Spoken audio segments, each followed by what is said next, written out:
Hi everyone, my name is Unvi, and today I have a special guest with us for this episode of Through Their Eyes. Today we're going to be discussing something that I think has, well, a little bit of relevance, and it's basically the price of culture. So for that reason, I'd like to introduce a good friend of mine who's actually been on the podcast before. So Dia, why don't you tell us some things about you? Hi, I'm Deeya. I am a high schooler as well, and I am a henna artist. So I learned in India how to do traditional henna, and I've also been doing Kathak, which is a cultural dance, for the last 9 or 10 years of my life. Yeah, that's wonderful, Via. So today I thought it would be great for us to just discuss, that globalization of culture and then how important it is, especially with certain events going on around the world. There's people struggling to fight for their culture. I think in our last episode, I was discussing the importance, but also the privilege of empathy and humanity, and how a lot of people aren't afforded those things. So I wanted to basically build upon that and talk about how if people don't have the resources or people live in very urbanized areas, so either of the extremes, it can be very hard for them to continue that culture. So first and foremost, let's talk about how the globalization basically happened. So what happened was that as we became more industrialized, especially in Britain and spreading around, there became this sense that we had to become the same in thought. Especially in the United States of America, we have a sort of manufactured culture, which Thea was actually talking to me about before this. So before we discuss that, though, I think I'd like to talk more about just the cultural aspects itself and then why that's so important, but also, why it's so important that we know the impacts of the industrialization, but also how it's led to us just having the same culture overall. So before that, let's just talk about Via, and like she can talk about her culture and the richness of it, and then maybe some impacts that I guess dampened it. So Thea, why don't you go ahead and like talk to us, like what's your culture, and then how do you feel certain parts of it have been dampened, not only in general but also by living in America. I mean, being born here, obviously, I don't have the same level of Indian culture as my parents might, because I feel like growing up, I was, I grew up with Indian culture, which of course I am Indian and I really appreciate the culture that I do have. But my parents had, I guess, a more specific culture. They had Gujarati culture because we're Gujarati. And I think going to America is such a big difference because if you were like an American citizen, even then you can differentiate the culture between someone who lives in like the South versus someone who lives in the North. There's so many big differences, but coming to America from a place that has their own like North, South, whatever, you're just one thing, you're just Indian.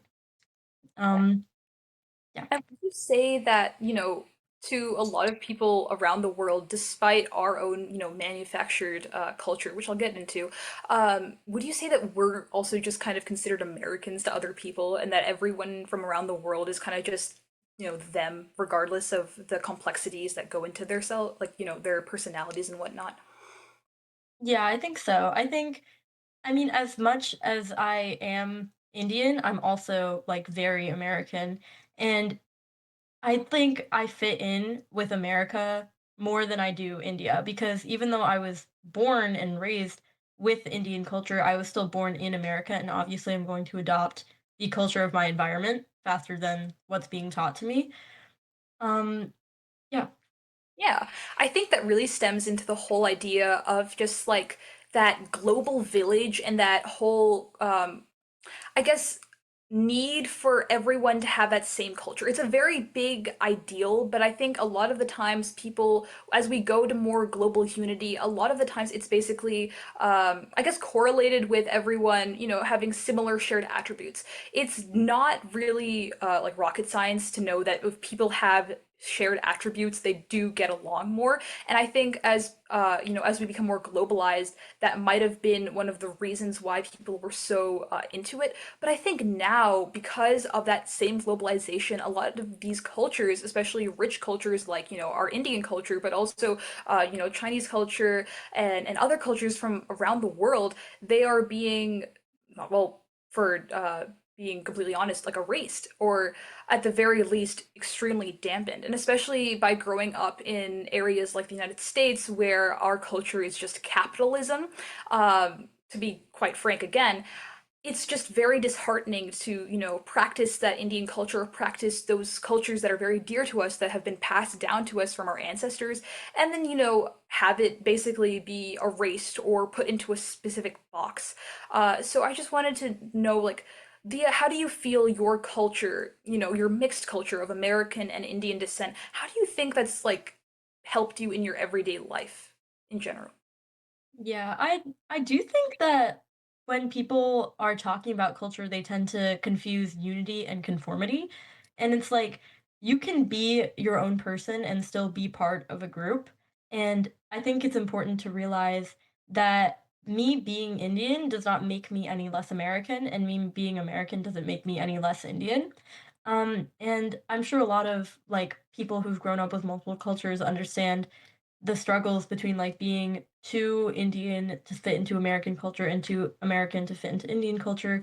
But I do think that, especially living in the place where I am, where there is a large amount of Asian people, I'm able to express my Indian culture in a way that other people might not be able to. Like, I have the luxury of living 15 minutes from a temple and 2 minutes from an Indian grocery store, and I live, like, 10 minutes away from a place where I can practice Kathak, which is, like, a traditional Indian dance, and some people in America who live in, like, less Asian-dominated places might not have that luxury. Yeah, definitely. I think especially like now with the second generation in regards to our parents being the first one for context. I think with us, we are definitely embracing more of that mixed cultural identity. And I think to a lot of people who grew up with maybe like one culture that seemed to be the most glaring one, it sounds confusing. But historically speaking, if we like take Hinduism for example, Hinduism is a mix and a blend of a variety of different cultures into one like culture, because Hinduism not only is a religion but also a way of life, as I'm sure many of you already know. So I think for that reason, it's not necessarily something that's new. So I think homogeneity is basically like the latest version of our cultural evolution, is what I think a lot of people are thinking. They're like saying, oh, well, now we're all just the same. But in reality, I think when we go into a more deeper level, it's more that we are adopting our different cultures into one overall culture, but it just looks like one overall culture, which makes people think, oh, we're losing it. And I think in that regard, I wanted to just discuss, our differences with Indian culture. I mean, you and me are already from very different parts of India, and India is a subcontinent. So not only are we differing in, parts of India, you're from like the northwest, and I'm from like the south, but also we're differing in languages and like religion, because there's very different religious practices in Gujarat compared to Telangana. But we're also differing in like food and clothing as well. So could you like tell me, how you grew up with your Indian culture specifically? I think I grew up with a lot of Indian culture, which I'm really grateful for, but, a lot of it has been phrased to me as Indian culture when it's really not the entirety of Indian culture. So, but both of my parents are from Gujarat. So I went through a lot of my life thinking that India was Gujarat. Like everything that I did was what Indians as a whole did. And when I met people from different parts of India, like South Indians, they tend to have a different way of life because India is so large. And I guess living in America, you don't really acknowledge that. Um, so I yeah, I think I didn't really understand the vastness of India generally because I thought everything that I knew was the entirety of Indian culture. Yeah, and I think you said in the beginning that you grew up with like Kathak and you grew up with like doing henna. So would you say that definitely helped you, become a little bit more like deep or connected with your culture? I mean, I know Kathak is more of a North Indian dance, but henna or like mehendi is not only just an Indian thing, but it's a very widespread thing. So would you say that it helped you become, not only connected with other Indians, but also with your own Gujarati culture? I think so, yeah. I think, especially with Kathak, because a it's constantly used as a language almost. Um, because not only was it like a form of entertainment, but it was a form of storytelling before like there was a way to hold entire stories like very anciently. So there's a lot of sorry, I lost my train of thought. Okay. There's a lot of like storytelling from thousands of years ago of like Indians like me. And I think it connects me with like so many different lives that I'll never know. Um, yeah, like I will never know what it's like to be like any of the people in these stories. I'll never know what it's like to like be Krishna and defeat a big demon or be Radha and be like doing playing holy with Krishna. I'll never know what that's like, but I'm able to almost experience it vicariously through Kathak. Yeah, and I think Kathak is just a great example of something that's been practiced in many different regions, which is just like writing things down wasn't always the most sustainable way of doing it because a lot of the times it was only for like the rich or the people who were in like that 1%. So I think by telling stories and by doing dancing, it really helps to connect us like thousands of years later with our ancestors. And I think that's a great example of, how you are maintaining your culture, but not only maintaining, but you're adding to it with your own experiences. And I think it's just beautiful how, you have all these cultural practices that I'm sure there are so many people who, wish they could have. And on that regard, let me talk about my cultural experiences. So, unlike Thea, I actually did not grow up with any cultural dances, and I barely knew my language. And I think Thea can talk about, Gujarati and her experiences with that as well. But I also didn't learn how to, put henna on or even how to drape my own like langonis, which is a specific dress that is found in South India. So I think in that regard, because I grew up in America and I didn't have the right support teaching, good lord, teaching me Mm. about my culture. I had a bit of my southern culture apparently going there, but because I just didn't have those experiences and those things, I wasn't able to connect with my Indian culture until very later in life. I was actually showing Dia before this episode my like Telugu script and how I was writing a few words and whatnot because now I'm older and I want to connect with my language again. I want to connect with my family again. And I think there's a big problem not only in India but in a lot of these countries where even in the country of origin there is so much more globalization happening. I mean, me and Thea were also discussing, and a lot of these places in India, they aren't teaching their native tongue. They're teaching English as like that main lingua franca.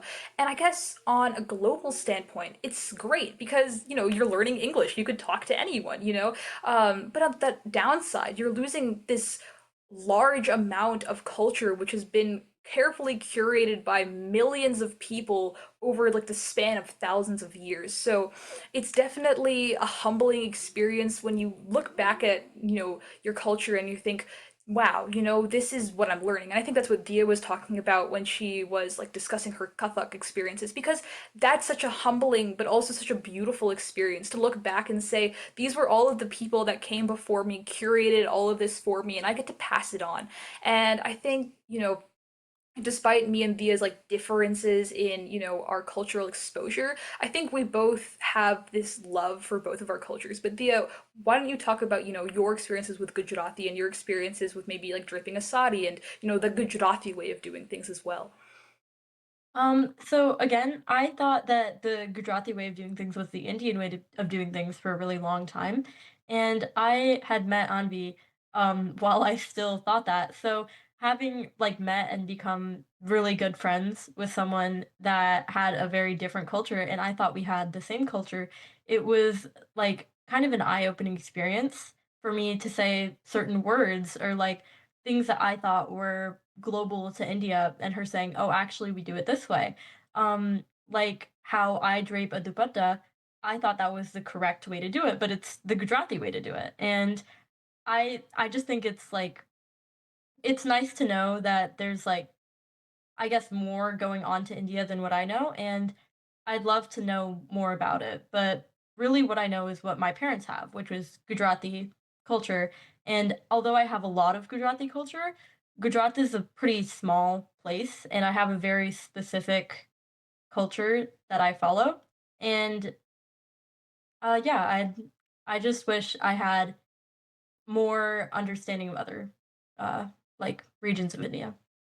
I think that's a very interesting contrast, Thea, because I think throughout the episode we were kind of discussing like that globalization and how that kind of, ruins these more rich cultures. But I think it's very nice to have that set standpoint of I want to know more about my specific culture, want to know more about, what makes me me, but also I want to know more about that broader culture. And I think that's the type of mindset we should be adopting as people because it's important to, know our own culture, but it's also important to know the cultures of others. So I thought that was a very interesting point you brought up as well.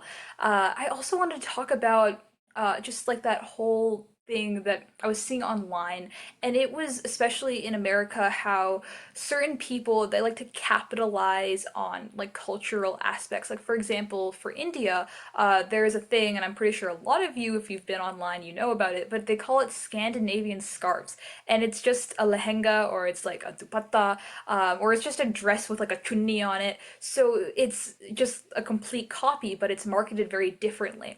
So I wanted to know your thoughts on that, Dia, and how, maybe globalization wasn't the most amazing idea with that, or if you think globalization should still occur, but maybe with more respect towards the culture it came from. I think globalization isn't a bad thing at all. I think the way that it's happening right now, especially with Indian culture being kind of downgraded to this like aesthetic, this like boho vibe, Coachella, whatever. I think that like as long as you're calling it what it is, you're calling it a dupatta, you're calling it jhumkas, you're calling it what it needs to be called, then you can wear it to whatever concerts that you wish. I just think that if you're going to take something from another culture, um, well, I don't think there's a way to take something from another culture unless you're going to erase it and change that name. Like, if I were to see people wearing dupattas, but they called it dupattas, I wouldn't think that that's erasing my culture. I think I'd be sharing it, and I think I'm lucky to be able to share my culture with other people. But if they're out here calling it Scandinavian scarves and taking it away from me, almost, it feels insulting in a way that you've taken something that we've like not perfected but like made over generations and like lifetimes of people doing their dupattas in a specific way just for you to call it something else. It's like I don't know, a little bit degrading. Yeah, it's very disrespectful in that regard. I think it's just so interesting to see because I think people are guided by this idea that they can't have the culture, and so they are forced to call it something else in order to have it, which is just a very interesting perspective. I think there's been a lot of discourse online, but I don't think it, of course, I don't think it justifies them calling it a Scandinavian scarf. But I've always wondered if they called it that because they either didn't want it associated with Indian culture for the sake of they thought Indians didn't deserve to have that, or they called it that because they didn't think that they deserved to wear it. And I think to the second point, as you were saying, it is very much sharing a culture. I would never see someone wearing a langoni and them calling it, a langoni or like a davani or whatever South Indian name it is. But I would be like, oh yeah, that's wonderful, just as you were saying. But if someone were to wear, a traditional dress and then completely call it something different just because they want to have the culture, to wear for themselves, or they think that they don't want to connect it with Indians for some type of prejudice, I think that would be not only, degrading, as you said, but also extraordinarily disrespectful, not only to us as, the practicing Indians of this day, but also to all of our ancestors and all of the people who, again, have curated these like beautiful garments. Along with that, like my family, we are weavers. That's the place that we came from. And Thea's family, they are historically business people, I believe. Thea, correct me if I'm Mhm. wrong. Am I right? Mostly like jewelry, yeah. Yeah, jewelry and whatnot. And I think in that regard, we both have very deep and I guess passion for our culture because jewelry and clothing are two very important and deep-seated parts of not only Indian culture but culture in general. So I think regardless of maybe our lack of knowledge towards Indian culture now, that historical tie that we have with our culture is just so deep, and I think in that regard for people to erase it wouldn't be the most nice thing. But I think I'd also want to talk to you about the fact that people of our own culture may potentially be wearing their culture as costumes just to like put it on Instagram or to be performative about it, but not follow any of those values. So I wanted to know your thoughts on that. I think it depends heavily on their goals, and what they're trying to do, because I feel like a lot of people nowadays try to capitalize on culture, not maybe not just for money, but for like to pretend to be something that they're not. And with culture, I don't think there's a way to be something that you're not. Like I if I saw someone who's never seen a dupatta before wear one and they call it a dupatta and they understand what it is, then I don't think I'd be offended. I think I'd want to share that culture. But if they have no care for what it is and what it's coming from, then that's where I draw the line because there's a difference between not understanding something and refusing to understand it. And I think a lot of people nowadays they want to put it on, they want to have the costume, but they don't care where it comes from. And that's why misinformations like Scandinavian scarves and like I don't know if you've seen this, but this is new. I think they're called like bell earrings now, but like the jhumkas that we wear have been remarketed as bell earrings. And like the reason that we allow this misinformation to spread is because nobody really understands what they're doing. And I think before you put something on, no matter what culture it's from, you have to think like where did this come from? What am I representing by doing this? Like who am I and like in relation to what I'm doing. Definitely. And I think we as people are just from one culture. I think even if you are from like one small town and you have, that whole small town for that your whole life and your parents came from that small town, it's like you still have a variety of different cultures because your culture is very different from your parents' culture because your culture is how you see the world. It's the lens through which you perceive like values, morals, etc., etc. And I think in that regard, your culture, even if it might be like the same on paper as your parents' culture, your friends' culture, is vastly different from, their culture. And I think in that regard, no one can really have, one culture. Of course, we can have one ethnicity, and ethnicity is basically more like, your cultural and religious roots. Race is more of your physical characteristics, and race is more of a constructed thing rather than a scientific one. But ethnicity, that is something that is meant to be shared, and I think culture isn't something that we should put doors on, as Dia was saying. I think if someone wanted to wear like dupattas and jumkas for the rest of their life and they look nothing like me, okay, go ahead, I have no problem with it.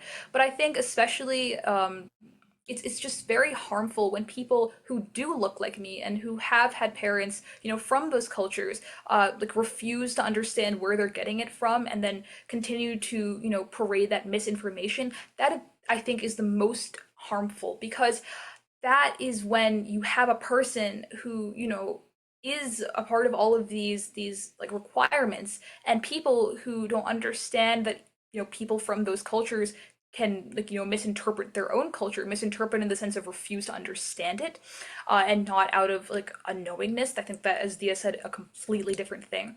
But like people who refuse to understand their own ethnic culture and are repping their own ethnic culture regardless, I think that's just very harmful because that tells people who maybe aren't the same culture as that person, oh, this is acceptable and that's acceptable. And I think that's just such a, not only a harmful thing, but it's also a very degrading thing as well because you're refusing to understand the things that you're putting on. Now, I understand like maybe you look like me, but you don't want to practice the same culture as me. That's completely fine. But if you are, putting on certain things that could be confused as like your culture, I think you should understand it because you don't know the impact, as Dia was saying, or the representation that you are putting on. Like, for example, there's a lot of Muslims in the area that I come from in India. So if I were to wear a hijab and, rep that Muslim like culture, then that would be on me. Even though I'm not Muslim, I still have to know, how to act and how to hold myself as a Muslim person, even though I'm not, because I could be mistaken for someone like that.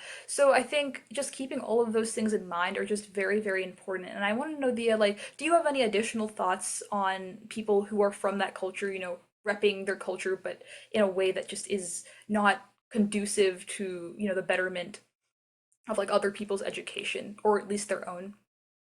Yeah, I feel like when you're not like, especially in America, when there's so much diversity, there's a really large amount of people at any given moment who don't know who you are, who don't understand your culture. And for you to like, I guess you're always giving a first impression, kind of. And it's more out of a respect to that culture that when you're wearing something of that culture, you don't want to rep it badly. So you have to understand what you're doing and like what you're representing for that culture when you do specific things with like notable, I guess, garments on. Um, yeah. Yeah, definitely. I wanted to share a personal experience, and that was when I was in a synagogue, and it was me and my father, and we were in that synagogue, and it was a beautiful, beautiful area. And then there is, certain things that we had to practice and certain things that we had to uphold. So throughout that experience, even though I was surrounded by people who were Jewish and whatnot, I still like found it in me to rep their culture properly because like yeah, even though I'm learning and I'm trying to understand, I still had like that respect to try to learn their culture. And I think even though you are learning something, I don't think that should be an excuse to, I guess, like go off the rails and then completely like I guess misinterpret the information. I think when you're learning, you should, of course, you can make mistakes, you can not understand certain things, but I think it's also really important to be mindful of your actions because, of course, like if I go to a synagogue and I turn the wrong way or I'm in the wrong page of like the Torah or something of that nature, it's like okay, that's fine. But it's like if I'm causing a ruckus and whatnot, I can't use the excuse of I'm just learning. That's just basic human decency. So I think that's also just something to keep in mind. And then my next point was basically just talking about that manufactured culture, but also just the importance of, culture in general, not just Indian culture, but culture in general on our moving world, which I think, we already touched on, but I wanted to talk about it deeper. So I think in regards to culture overall, as I said, it's the lens that we see life through, and it's the things that are passed down from us, from our ancestors and whatnot. And it's something that is constantly changing and evolving. But I think in regards to what's happening right now, it's very stagnant. Everything looks the same. If you go to like Tokyo or these extremely urbanized like cities, especially in these stage five countries of like the DTM and whatnot, you'll see that they all look very similar. They all look the same. And furthermore, it's really disheartening to see that because you can see in architecture, you can see in like the landscape, the cultural landscape, there's so many different things that each country can really give you. Not even in each country, but even in like the states of that country, you can see all of the different experiences that they've had, and you can see the history that goes into it. And I think with this, I guess, urban flattening of our culture, everything just looks the same, especially in the United States, as me and Thea were discussing. We care so much more about that selling of the culture, about giving someone else's culture to like another person for profit. There is no value of culture. There's no value of humanity anymore, which is what I was talking about. Because impoverished people, people who, are not given opportunity or not given resources, they don't have anything. They cannot, continue to do certain things that they could have done if they, were more wealthier. But even then, they still find ways to practice their culture to uphold those ideals. But I think us in the United States, but also in more urbanized areas in general, we find so many excuses to just not understand culture. And let's just say I don't feel very connected to my Indian culture, but I still know that I'm repping that culture. I still need to understand it to a certain degree because that's just how society works. I have to have some awareness of it. But I think because we come from a culture the United States of America, that's just so hell-bent on calling us one culture and then at the same time ostracizing all of these different groups like it's Nazi Germany. We just can't reconnect with our roots. And this is a country that was founded on that basis of escaping from persecution and practicing your own like culture and language and religion, you know? And I think it's just so bizarre that we as a country are not able to find value in something that has been like, there for years. But along with that, it's so heartbreaking because culture is just such an important part um, of us, and it's just being erased. Like how quickly culture can be erased after it's been built like brick by brick for so many years, you know. So Dia was also like telling me about that. So I wanted to know, Dia, do you have any other like points you want to add, and what is your opinion on the degradation of our cultural value here in the United States, but also in urbanized areas in general? Yeah, I feel like America in like specifically has a problem with we like to refer to the culture as a melting pot, which I personally don't like because it implies the sense of uniformity that we do not have famously. And I think it's important that the people who are in America, like maybe some are born and raised America with American culture and American ethnicity, but a lot of the people here are not. And to try to like kind of flatten it all into American culture is against what we were originally for, which is like freedom of religion and freedom of being able to express ourselves. And I think the idea of it being a melting pot is just like that's not what culture is. You can't melt down culture because it's so rich and it's made to be specific and it's made to be like hundreds of thousands of years of like building. You can't really melt that into one homogenous thing. And also, I feel like with the idea of consumerism and like culture, I think we like to put blockades against culture. Like, you need specific things in order to get culture. Like, a lot of people pretend that, oh, you need to have this item or this item to practice this religion. Like, you must have a shrine of this, you must have this type of incense, you must have this type of rosary, whatever you're talking about. I just don't think that's true. I think this is specifically with Hinduism, but I think this can pertain to a lot of different things. Um, if you put like your heart and your mind into something, that can be like your culture. Like especially with prayer to Hindu gods, no matter what you're praying to, whether it be an actual murti or it be an object, of any sort. If you put your heart and your love into it, then it can be prayed to. It can be God. And a lot of people don't understand that. They think you must have certain things like both in your blood, like both like you must have this amount, like this percentage of this ethnicity to practice this religion, which I don't think is true. But also you must have this item, you must have this like book. And I don't know, there's so many ways around buying stuff that I don't think America likes to acknowledge. Definitely. I think especially it's kind of heartbreaking when you look at it because so much of culture has changed, and it's changed for, I think, more of the worse than the better. I know in India, especially when we have like cultural gatherings and parties, or at least in South India, where my father grew up, they grew up kind of impoverished. And I think in that regard, they made do with what they had. And because of that, there wasn't a lot of consumerism involved. It was more of just using the earth to celebrate culture.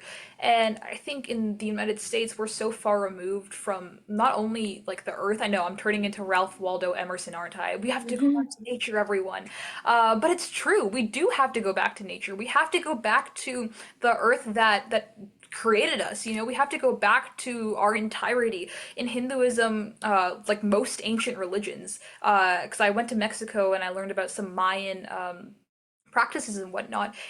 In most, if not all, ancient religions, we are the entirety. we are everything. Everyone around us is everything. In Hinduism, it's specifically called like the Atman and the Prematma. So you have like the soul inside of you, and you have the soul outside of you, and then your body is the vessel for like you to work and to improve and to create. You are God. You have every godly thing inside of you, and I think to some extent that is what a lot of religions in the modern day also believe, because we are all godly creatures, because we are created from God. And because of that, we need to go back to God. If we stay with all of these meticulous, but also all of these like manufactured human made things, we are departing from God, because we are just thinking, we have this arrogant assumption that God owes us our own like entirety. So we take advantage of culture, we take advantage of religion, we take advantage of all of these God-given things or universe-given things, and we sell it for our own profit. And this is the complete opposite of religion. Religion should not be monetized. Religion should come from your entirety, because it was made from your entirety by like all of the scriptures and whatnot, regardless of what you believe. Religion was made for God, from God, by God, to God. You are God. So when we corrupt it and use greed, we are like taking over all of the beautiful things that could have been. And I think that's just so sad. So I just wanted to, leave that as a final note, and have all of our viewers, just think on that, and kind of just reflect on how your culture, regardless of what it may be, maybe it's like if you're a North Carolinian, maybe it's like, oh, you have like the Appalachian culture, or maybe you're from like halfway around the world, you have like Indian culture like us, and you just any culture, reflect on it. How has it changed from your ancestors to you right now, and then what can you do to continue like practicing it? Dia, do you have anything else you'd like to say to the audience as well? No, I don't think so, but I do think if you are practicing something, just like reflect and remember this didn't come from you. This didn't come from anything man-made. Really, it came from, I guess it did came come from human, but it came from hundreds of thousands of years of life and innovation and like feeling. And I think it's important to understand what you're doing every time you do something cultural and what you're carrying with you when you do that thing.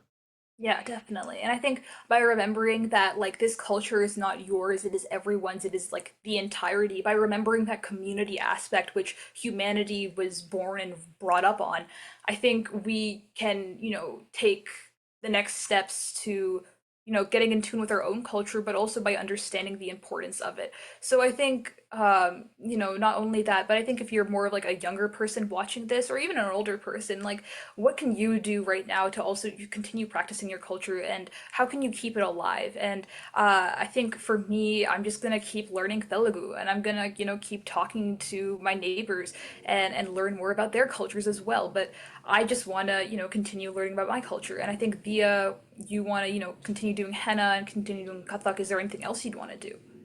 Um, I really do want to learn Gujarati just for like I know a little bit, but I'm not very fluent, and I want to learn it just so that my kids can grow up bilingual. And I think that's like a very important part of my culture that I don't want to lose. Definitely. Okay, well, thank you so much, everyone, for watching, and I hope that you're having a wonderful morning or night wherever you're watching from. And I hope you'll see us next time for another episode of Through Their Eyes.